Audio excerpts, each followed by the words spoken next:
నా పేరు జేపీ అండి. I'm director of prosperity homes. మేము ఏకం అనే ఒక ప్రాజెక్ట్ చేస్తున్నాం. ఆ ప్రాజెక్ట్ పేరు ఏకం. 5 acres లో కన్స్ట్రక్ట్ చేస్తున్నాము. 5 towers ఉంటాయి and 4 levels of parking, 2 basements, 2 podiums and 12 floors of residential apartments ఉంటాయి.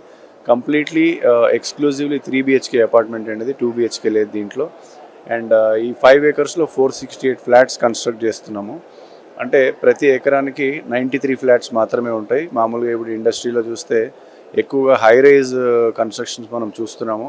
దాంట్లో 150 to 200 ఫ్లాట్స్ పర్ ఎకర్ కూడా కన్స్ట్రక్షన్ చేయడం జరుగుతుంది. సో ఆ కంపారిజన్తో చూస్తే మాది చాలా లో డెన్స్ అని చెప్పుకోవచ్చు. అంటే per acre less number of people ఉంటారు కాబట్టి the quality of living obviously కొంచెం బెటర్గా ఉంటుంది. బికాజ్ ఎమ్యూనిటీస్ కానీ అవన్నీ కూడా ఎక్కువ మంది యూజ్ చేయరు, limited number of people use చేస్తూ ఉంటారు.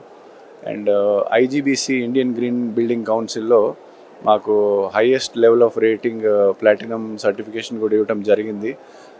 సాధారణంగా ప్రీ సర్టిఫైడ్ లేదా సిల్వర్, గోల్డ్, ప్లాటినం అలా ఉంటుంది. ప్రీ సర్టిఫైడ్కి లీస్ట్ స్కోరు, ప్లాటినంకి హైయెస్ట్ స్కోర్ ఇవ్వడం జరుగుతుంది.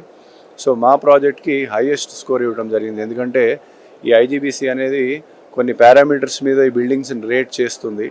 సోలార్ ఎనర్జీ జనరేట్ చేస్తున్నారా లేదా, రెయిన్ వాటర్ హార్వెస్టింగ్ చేస్తున్నారా లేదా, లేదా వాటర్ సేవింగ్కి ఎటువంటి ఫిక్స్చర్స్, ప్లంబింగ్ ఫిక్స్చర్స్ యూజ్ చేస్తున్నారు, లేదా పెయింట్స్ ఎలాంటి యూజ్ చేస్తున్నారు, అవి హార్మ్ఫుల్ పెయింట్సా లేదా లో టాక్సిక్ ఉన్న పెయింట్సా. సో అలా చాలా పారామీటర్స్ మీద ఐజీబీసీ రేట్ చేస్తుంది.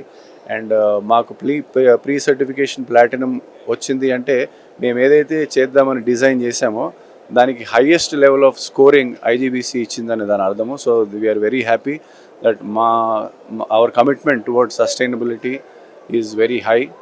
And definitely residents, citizens of the సిటీని కూడా నేను ఎంకరేజ్ చేస్తాను to consider green buildings. Because green బిల్డింగ్లో ఉండటం మూలన మీ క్వాలిటీ ఆఫ్ లైఫ్ ఒకటే ఇంక్రీజ్ అవ్వటం కాదు, అట్ ద సేమ్ టైం మీరు ఎన్వైర్న్మెంట్కి కూడా మీరు in a very significant way contribution చేస్తారు. And so I encourage citizens to consider buying green buildings. And then I will also recommend my developer fraternity to consider putting more green initiatives into the building. ఎందుకంటే మీరు ఇవాళ బెంగళూరు చూస్తున్నారు, last 20 years back ఇప్పుడు మనం images చూస్తున్నాం. Last year 20 years back ఏరియల్వీలో అంతా గ్రీన్గా ఉంటుంది, రైట్ నో అంతా రెడ్గా ఉంటుంది. 20 years డౌన్ ద లైన్ ఎలా ఉంటుంది అనేది ఊహించుకోవడానికి కూడా ఇట్స్ వెరీ స్కేరీ. అలాంటిది మనము థ్యాంక్ఫుల్లీ అటువంటి సినారియోలో లేము. హైదరాబాద్లో I think there is still lot of opportunity మనకు ఉంది to make sure it remains green. And so green initiatives కానీ, గ్రీన్ బిల్డింగ్ కానీ, సస్టైనబిలిటీ ఇనిషియేటివ్స్ని as buyer of green building, purchaser of a property or a developer, మనందరికీ we have a responsibility to build green buildings and to live in green buildings. So that's my request to all of you. Thank you.